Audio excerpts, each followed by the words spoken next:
सभी पक्षी एक जगह बैठे हुए थे। सर्दियों का मौसम सबको बहुत अच्छा लग रहा था। सभी पक्षी बातें कर रहे थे कि रानू चिड़िया वहाँ चाय और पकोड़े बनाकर ले आती है। वाह, सर्दी के मौसम में चाय और पकोड़े।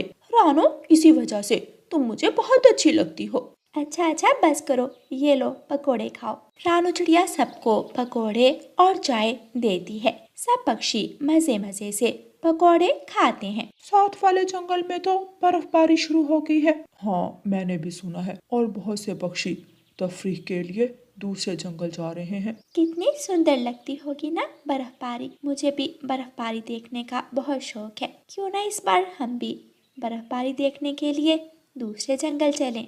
दूसरे जंगल चले तो जाएं, मगर हमें उसके लिए बहुत ज्यादा तैयारियां करनी होंगी। गर्म कपड़े, आग जलाने के लिए लकड़ियां, और हम रहेंगे कहाँ? मैं सबके लिए गर्म टोपियाँ और मफरल बना लूंगी। और मैं खाने के लिए फल इकट्ठे करूंगा और लकड़ियां मैं ले आऊंगा। ये तो बहुत अच्छा हो गया। फिर तो हम जल्द दूसरे जंगल जाएंगे। और गौरी बहन, आप लाओगी कपड़ा जिससे हम अपना खैमा बनाएंगे। अच्छा ठीक है, मुझे तो लगा मुझे माफी मिल गई काम से। तो आज ही सब पक्षी अपने अपने काम पर लग जाएं। रानू चिड़िया सबके लिए टोपियाँ बनाने लगती है। मम्मा, आपने हमारे लिए तो टोपियाँ बना ली थी, अब और टोपियाँ किसके लिए बना रही है? ये टोपियाँ मैं बाकी पक्षियों के लिए बना रही हूँ। हम सब दूसरे जंगल बर्फबारी देखने के लिए जा रहे हैं। बर्फबारी? क्या सच मम्मा? मम्मा, मैंने अपनी किताब में बर्फबारी की तस्वीर देखी थी, वो बहुत सुंदर थी। तो असल में बर्फबारी कितनी प्यारी लगती होगी। हाँ बच्चों, हम सब खूब एंजॉय करेंगे। गुड़िया और कुकू बहुत खुश होते हैं। चलो मिठू बेटा, हम जल्दी से फल इकट्ठे कर लें। पापा, क्या गुड़िया और कुकू भी हमारे साथ जाएंगे? हाँ, हम सब जाएंगे। कीकी भी, गुड़िया, कुकू और जग्गू भी। जग्गू भी? मगर वो तो हमसे लड़ाई करता है। नहीं करेगा लड़ाई। चलो अब जल्दी करो। तोता छोटे मिठू को साथ लेता है और फल लेने के लिए चला जाता है। माँ जी, क्या आपके पास कोई बड़ा कपड़ा है जिससे खैमा बन सके? हाँ, कपड़ा है, मगर तुम खैमा ही ले जाओ, मेरे पास बने हुए खैमे हैं। ये तो फिर बहुत अच्छा हो गया। माँ जी, आप ही हमारे साथ चले ना। ना बेई ना, मेरी हड्डियों में अब इतना दम नहीं है, तुम सब जाओ। याहू, बहुत मजा आएगा, मेरे दोस्त भी होंगे। पापा, हम वहाँ स्नोमैन भी बनाएंगे। हाँ, बना लेना। कबूतर जी, इतनी ज्यादा सर्दी होगी वहाँ, ना जाने हमारे छोटे बच्चे बर्दाश्त कर भी पाएंगे या। कैसी बातें कर रही हैं आप? वहाँ और भी पक्षी रहते हैं और हर साल हमारे जंगल से भी बहुत से पक्षी जाते हैं, तो ऐसी बातें ना करें। चलो कीकी बेटा, हम लकड़ियाँ ले आए। कुल्हाड़ी मैं उठाऊंगा। नहीं कीकी, छोटे बच्चे कुल्हाड़ी और उसके जैसी किसी चीज को भी हाथ नहीं लगाते, वरना आपके पंख भी कट सकते हैं। कबूतर कुल्हाड़ी उठाता है और वो दोनों बाप बेटा लकड़ियाँ लेने चले जाते हैं। कुछ ही दिनों में सारी तैयारियां हो जाती हैं। सब पक्षी दूसरे जंगल की तरफ निकल जाते हैं। बहुत देर तक उड़ने के बाद वो दूसरे जंगल पहुंच जाते हैं। दूसरे जंगल में हर तरफ बर्फ ही बर्फ थी। वो सब मिलकर वहाँ अपने अपने खैमे लगाते हैं। रानो बहन, हमारी टोपियाँ दे दे, बहुत सर्दी लग रही है। रानू चिड़िया सबको उनकी टोपियाँ दे देती है। गौरी बहन, आप भी टोपी पहन ले। ना भाई, मैं ये टोपी पहनकर अपनी ब्यूटी खराब नहीं करूँगी। गौरी बहन, शौकी शौकी में कहीं ये ना हो आपके पंख अकड़ जाए। नहीं अकड़ते, तुम अपनी फिक्र करो। सब पक्षी अपना अपना सामान खैमे में रखते हैं और खैमे के पास एक जगह आग जलाकर बैठ जाते हैं और बातें करने लगते हैं। मम्मा, क्या हम खेलें? हाँ, खेल लो, मगर दूर मत जाना, हमारे सामने ही रहना। जी मम्मा।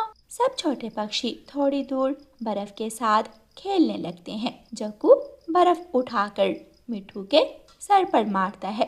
रुको, मैं तुम्हें बताता हूँ अभी। छोटा मिठू भी बर्फ उठाता है और जग्गू को मारता है। सब बच्चे बर्फ उठा उठा कर एक दूसरे को मारने लगते हैं। वो सब बहुत खुश थे। चलो अब हम सब अपना अपना स्नोमैन बनाते हैं और देखते हैं कौन सबसे अच्छा स्नोमैन बनाता है। ठीक है, तो इसका फैसला हमारी मम्मा करेगी। हरियाली बहन, चले हम कुछ खाने के लिए बना लेते हैं।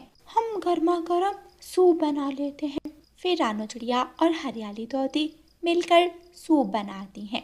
मम्मा, आकर हमारा स्नोमैन देखें। सभी बच्चों ने बहुत अच्छे स्नोमैन बनाए हुए थे। ये तो सारे ही बहुत अच्छे हैं। अचानक फिर से आसमान से सफेद सफेद बर्फ गिरने लगती है। सब बच्चे आसमान की तरफ देख रहे थे। वाह, ये कितनी सुंदर है। मुझे तो बहुत सर्दी लग रही है। चलो अब सब खेमे में चलते हैं। सब पक्षी अपने अपने खेमे में जाकर बैठ जाते हैं। कालू जी, मुझे तो बहुत सर्दी लग रही है, जल्दी से आग जला दो।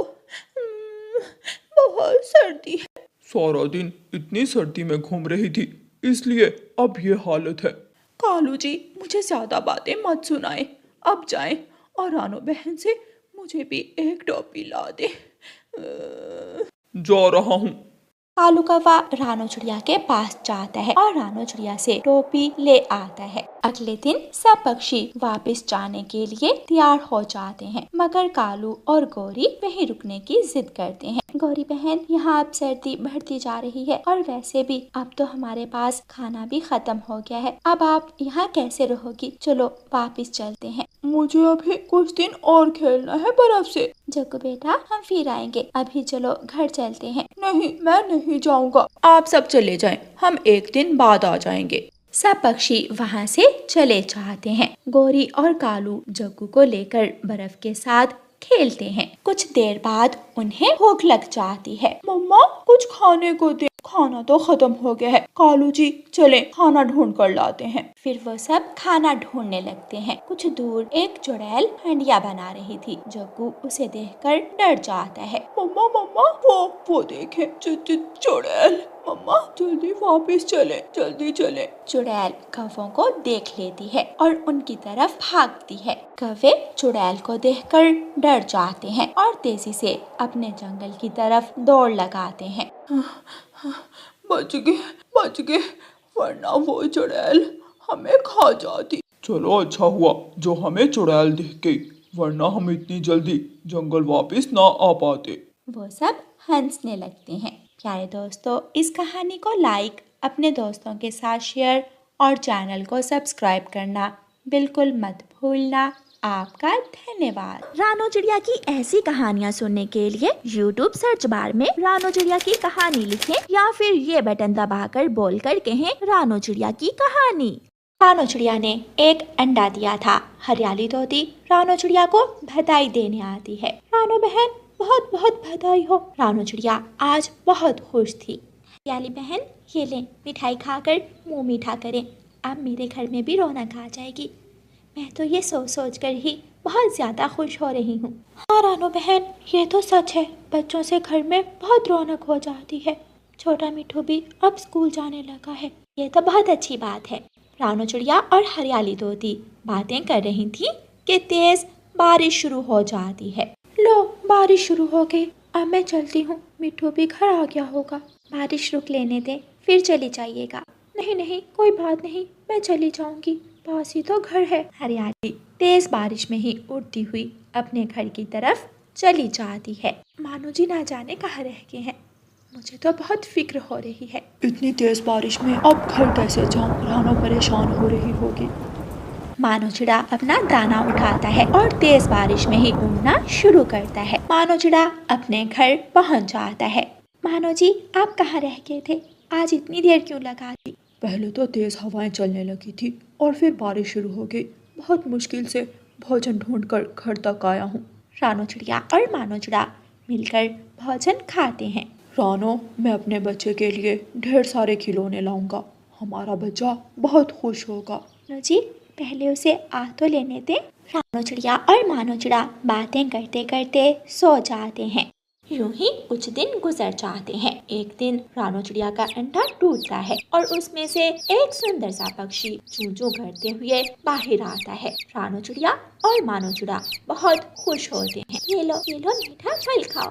रानो, ये तो बिल्कुल मुझ पर गया है, मैं अपने बेटे को बहादुर पक्षी बनाऊंगा, उसको सब सिखाऊंगा। मानो जी, ये कुछ खा क्यों नहीं रहा? शायद इसे ये फल पसंद नहीं आया। मैं जंगल जाता हूँ और अलग अलग फल ढूंढ कर लाता। मानो चिड़ा घर से टोकरी उठाता है और जंगल की तरफ निकल जाता है। मानो चिड़ा तोते के अमरूदों के बाग में जाता है। बधाई हो मानो भाई आपको, सुना है आपके अंडे से बेटा निकला है। हाँ तोते भाई, मैं बहुत खुश हूँ। मैं अपने बेटे के लिए फल लेने आया हूँ। ले जाओ, जितने चाहो उतने अमरूद ले जाओ, आखिर वो हमारा भी तो बेटा है। मानो चिड़ा अमरूद तोड़ता है और टोकरी में डालता है। अब कुछ सेब भी ले लेता हूँ। मानो चिड़ा वहाँ से उड़ता है और सेबों के बाग में चला जाता है। सेब तो सारे कच्चे हैं, मुझे कहीं और से देखने होंगे। फिर मानो चिड़ा अंगूरों की बेल के पास जाता है और वहाँ से कुछ अंगूर तोड़ता है। मानो चिड़ा एक अंगूर खाकर देखता है। ये अंगूर तो बहुत मीठे हैं, मजा आ गया खाकर। अब मुझे थोड़े सेब भी ले लेने चाहिए, ना जाने मेरे बेटे को कौन सा फल पसंद। मानो चिड़ा फिर से उड़ता है और सेब ढूंढता ढूंढता सेबों के बाग में पहुंच जाता है। सुबह से शाम हो जाती है, ना जाने मानो जी कहाँ रह गए हैं। तुमने याद किया और मैं आ गया। इतने सारे फल। ये सब मेरे बेटे के लिए हैं, मगर कुकू तो अभी तक सो रहा है। हाँ मानो जी, ये बात तो मुझे भी परेशान कर रही है। कुकू आज सारा दिन सोया रहा है और अभी भी सो रहा है। रानो, मैं अभी बुलबुल डॉक्टर को बुला कर लाता हूँ।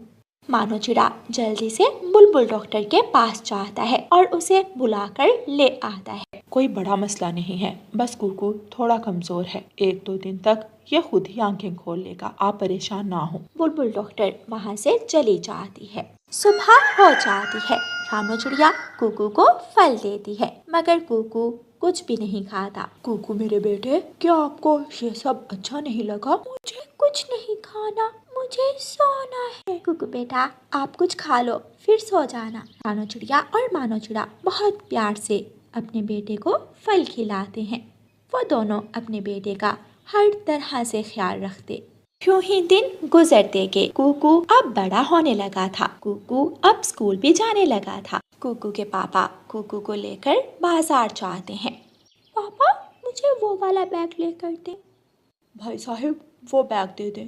कितने का है वो बैग? वो बैग तो 500 रुपए का है। 500 रुपए का? इतना महंगा? इसमें क्या खास बात है? जो भी है, मगर ये इतने में ही मिलेगा। पापा, मुझे वही बैग लेना है। मानो चिड़ा मन ही मन सोचता है, मेरे पास तो सिर्फ 500 रुपए ही है। अगर बैग ले लिया तो अपनी दवा नहीं ले पाऊंगा और ऑटो का किराया। जो भी है, मेरे बेटे का मन है इस बैग पर, मैं इसे ये बैग ज़रूर लेकर दूंगा। मानो चिड़ा वो बैग लेकर कुकू को दे देता है। मेरे पापा बहुत अच्छे हैं। पापा, हम ऑटो पर जाएंगे ना? नहीं बेटा, आज हम उड़कर जाएंगे। मगर मैं तो थक जाऊंगा, मेरे पंख दर्द करने लगेंगे। कुकू बेटा, आज हम रेस लगाते हैं, बहुत मजा आएगा। फिर मानो चिड़ा अपने बेटे कुकू को अपने कंधों पर बिठाता है और उड़ने लगता है। यूं ही दिन गुजरते गए। एक दिन कुकू अपने पापा से कहता है, पापा, हमारे स्कूल में सब बच्चे ऑटो में आते हैं और मुझे उड़कर जाना पड़ता है। पापा, आप मुझे भी ऑटो में छोड़कर आया करें। कुकू बेटा, मैंने आपको समझाया था ना, जिद नहीं करते। आपके पापा आपकी हर बात मानते हैं। आप अपने पापा को परेशान मत किया करो। रानो, कोई बात नहीं, अब से मैं थोड़ी मेहनत ज़्यादा कर लिया करूँगा, मगर मैं अपने बेटे की हर इच्छा पूरी करूँगा। कुकू के मम्मा पापा गरीब थे, मगर वो अपने बेटे को अमीरों वाली ज़िंदगी देते हैं, उसकी हर इच्छा पूरी करते हैं।